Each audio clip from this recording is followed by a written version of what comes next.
कोविड-19 की जो second wave अभी फरवरी से शुरू हुई है, उसमें हमने देखने में आया है कि जो ब्लैक फंगस, जिसको कि हम म्यूकरमाइकोसिस कहते हैं, इसके केसेस काफ़ी बढ़ने शुरू हो गए।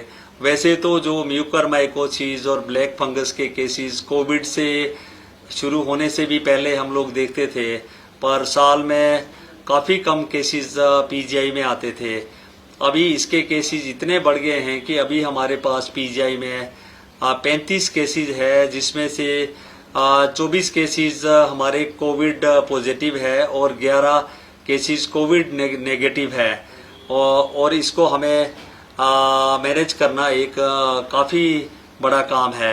ये देखने में आया है कि जो पेशेंट कोविड के हैं और जो डायबिटिक है या इम्यूनो कॉम्प्रोमाइज्ड है, और इसमें पेशेंटों को, काफ़ी लोगों को इंडिस्क्रिमिनेट यूज ऑफ स्टीरॉयड हुआ है, तो उसमें ये म्यूकरमाइकोसिस देखने में आया है। कई बार तो जैसे कोविड के पेशेंट को ट्रीट किया गया और इवन डिस्चार्ज होने के बाद में भी ऐसे केसेस देखने में आए हैं।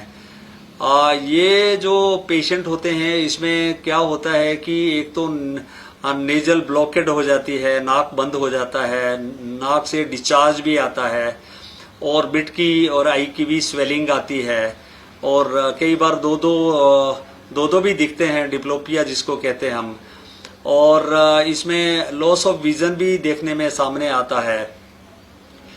ऐसे केसेस में जब इन्वेस्टिगेशन करते हैं तो जो नेजल साइनसिस होते हैं वो फंगस से भरे होते हैं, और आई में भी प्रोप्टोसिस या काफ़ी स्वेलिंग आई में देखने में आती है।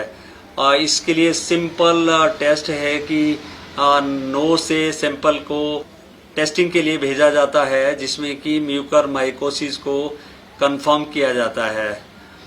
ऐसे पेशेंट्स के लिए क्या हमें करना चाहिए? एक तो ये है कि जो डायबिटिक पेशेंट्स है उनका कंट्रोल का होना जरूरी है, डायबिटिक कंट्रोल जरूरी है।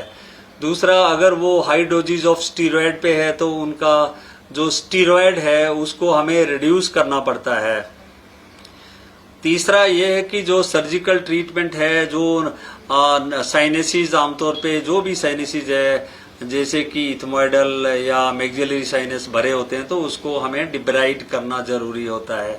कई बार तो सिचुएशन इतनी भयंकर होती है कि जैसे ऑर्बिट और आई को भी निकालना पड़ जाता है। और चौथा ये है कि जैसे जो एंटी फंगल है, पर्टिकुलरली जो लाइपोसोमल एम्फोटेरेसिन बी है, उसको हमें इसके ट्रीटमेंट के लिए हमें देना पड़ता है, और उसको 3 से 4 हफ्ते दिया जाता है। जब एक बार ट्रीटमेंट ऐसे मरीजों को ना दें तो प्रोग्नोसिस काफ़ी पुअर होता है। अगर मैं तो यही समझता हूँ कि इसके लिए सबसे बड़ी बात है कि हमें प्रिवेंशन करना है। कोई भी पेशेंट जो कोविड पॉजिटिव है, उसमें अगर साथ साथ में डायबिटिक है, तो उसमें हमें स्टीरॉयड को तभी देना है जब बहुत ही अत्यंत आवश्यक हो। अगर सेचुरेशन अच्छी हो तो स्टीरॉयड को देने की ज़रूरत भी नहीं है। और दूसरा ये कि कंट्रोल, डायबिटिक का कंट्रोल भी काफ़ी ज़्यादा ज़रूरी है।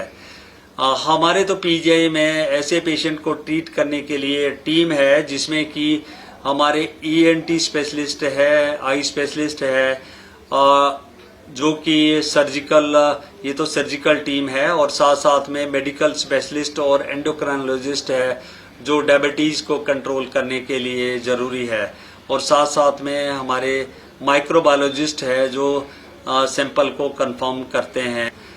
मैं तो यही समझता हूँ कि हमें इस डिजीज़ को बढ़ने से रोकना है, और उसके लिए यही है कि कोई भी कोविड पेशेंट है या नॉन कोविड है पेशेंट है जो डायबिटिक है, उसमें इंडिस्क्रिमिनेट यूज ऑफ स्टीरॉयड ना हो।